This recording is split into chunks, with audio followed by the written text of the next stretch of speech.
And yep, here we go. What's going on, everybody? JT's Reborn here. Welcome to another quick, little after the movie. This time we'll be talking about the film A Quiet Place, directed by John Krasinski, starring Emily Blunt. It's John Krasinski's directorial debut, I think. And the plot of this film is, in essence, it's a post-apocalyptic world. You have these creatures that hunt by sound, so everybody has to be completely quiet. And I really enjoyed it.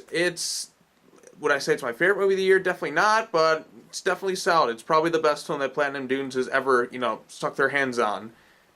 At least in the horror genre. It definitely left an impact. A lot of people saw it. A lot of people liked it. What I really appreciate about this film is it had to tell a lot of its storyline without any bit of dialogue. There is minimal dialogue in this movie, and I just love movies like that where it's just silent, you're focused. I mean, film is, a visual medium. It tells the story through visuals, not always through, long spiels of exposition. The music helps, too. The score in this one, nothing special, but just the visuals and just the silence, the emotion of the actors, it really, told the story, and it sold me on it. It was very powerful and moving, especially some of the scenes between him and his deaf daughter, and just some of the tragedy that happens with it too. As far as nitpicks go, there's the stuff with the creatures and their weakness. Now, the movie's been out a few weeks, so if you haven't seen it, go ahead and check it out. It's been out for like a month or so. I'm definitely really far behind. I saw this a few weeks ago, and I haven't had the chance to talk about it. Actually, I have had the chance to talk about it, then I kind of forgot about it. I recorded something, the audio didn't work, recorded it again, interrupted, and then I'm just like, I'll just kind of push this aside. But now I have time to record, so I'm going to record a couple videos today before I go and see Solo, A Star Wars Story. Yeah, that should be fun. But anyways, the creature's weakness, it's something that just made me kind of shake my head and be like, why didn't anybody do this before? That's a little frustrating, but for the most part, the movie is really solid. There was some moments where I was laughing kind of cynically. I was kind of a jerk in the theater, but that had to do with because I love the first two Home Alone movies. And there's a part where there's the steps, and then there's a nail sticking out of the steps, and it's extremely obvious. I don't know how the nail got to that point, but when she steps on it, I went with my friend, and we're big Home Alone fans, and we were holding back our laughter, we're trying really hard to be kind of quiet because everyone else is, being quiet in the theater. When she steps on the nail, I just keep thinking back to Marv, where he grabs his foot and he's like,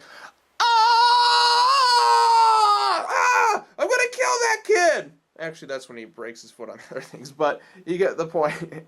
When he steps on the nail, that's funny to me, but when she does it, and there was another kind of Home Alone thing too, where the water was running, and I'm just leaning over, I'm just like, always leave the water running, now we know each and every house you've hit. Come on, Harry, all the great ones leave their mark. But that's just me. I don't know if anybody else noticed those kind of connections, but I saw them, and I kind of loved them.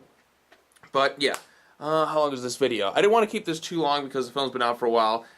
They do kind of sequel bait it a bit, and yeah, I'd be interested to see where it goes from here now that they know the weakness. And the weakness is something so exploitable, it just kind of blows my mind.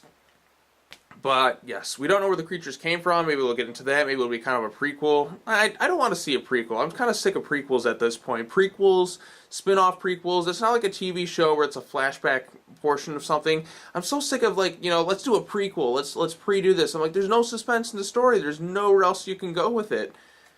We already know what happens in the aftermath. It's not like a TV, like I said, like a TV show where you have the flashback sequence that gives us, or the flashback episode that really dives into the backstory of something, but it still ties into the narrative, but they continue past that portion. I'm kind of sick of prequels and spin-offs, or midquels at this point. It's just, come on, let's move forward. You know what I mean? Or I'd rather have a reboot than, a prequel. I'm kind of sick of prequels at this point.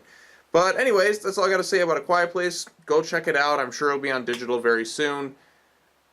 Really solid film. Congratulations, Paramount. You did something well. Alright, on to my next video. Peace out.